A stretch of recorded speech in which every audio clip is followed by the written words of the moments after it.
Hello everybody, welcome to my channel. My name is Jennifer and today I'm going to be doing a non-spoiler review of The Fork, the Witch, and the Worm by Christopher Paolini.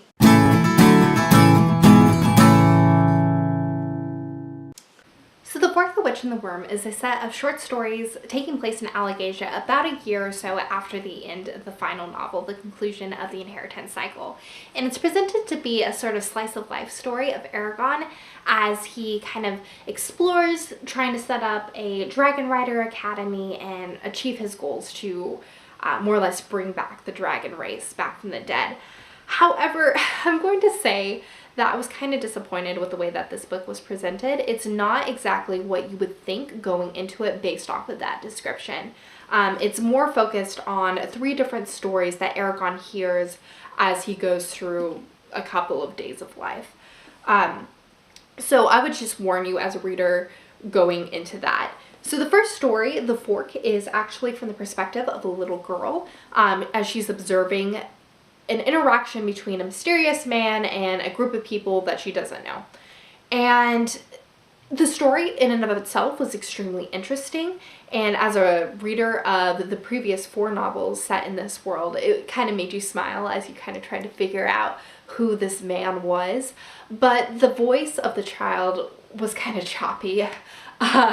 She would be extremely intelligent in her thought process, but then whenever she would go to speak, it was like the author had to step back and go, oh wait, no, a little kid wouldn't say that, so let me make her sound like a TV child.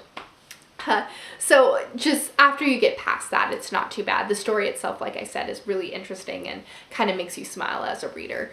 Then the second story, The Witch, is actually written from the perspective of Angela. It's kind of an autobiography of her past life.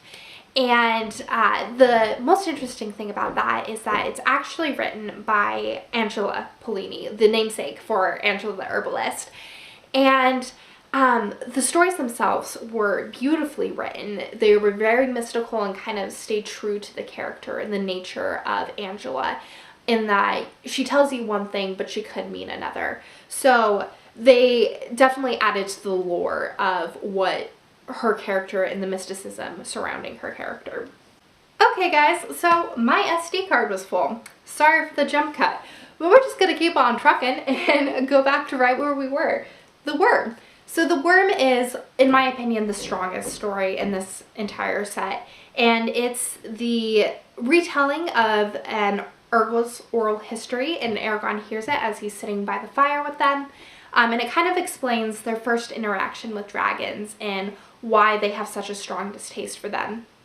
It, like I said, was the strongest story out of all of them. It definitely added to the layers and the tapestry of Allegasia, and I really love what he did with the Urgels. Unlike orcs or goblins that they are obviously based off of, they aren't villainized or declared evil just for the sake of being evil. So that's what I really love that he did with his stories. Unlike the last book, his writing has definitely grown up quite a bit. There's still a couple things that are kind of awkward turns of phrase that you wouldn't necessarily enjoy or put down as a reader, but all in all, if you are interested in Allegasia and it's a series that you're invested in, that I would say it's worth a read. But if you're more passive about it, it's been a really long time since the last book came out, it's not necessarily worth it. It's a really different, I don't know if you can tell from his other books, there's a lot of space for the margins, the font's really big, and the last section of pages is the first chapter of Aragon. So as a consumer, I'd say maybe it'd be more worth your while to go ahead and rent it from the library. But overall, an enjoyable read. Like I said, I gave it 3 stars. Thank you so much for watching. If you're new here, go ahead and consider subscribing. I really appreciate it. I have all of my social media linked down below. If you like this video, give it a thumbs up. If you're not the biggest fan of it, go ahead and give it a thumbs down. That way I know what sort of content to put out in the future. Anyways, thanks guys.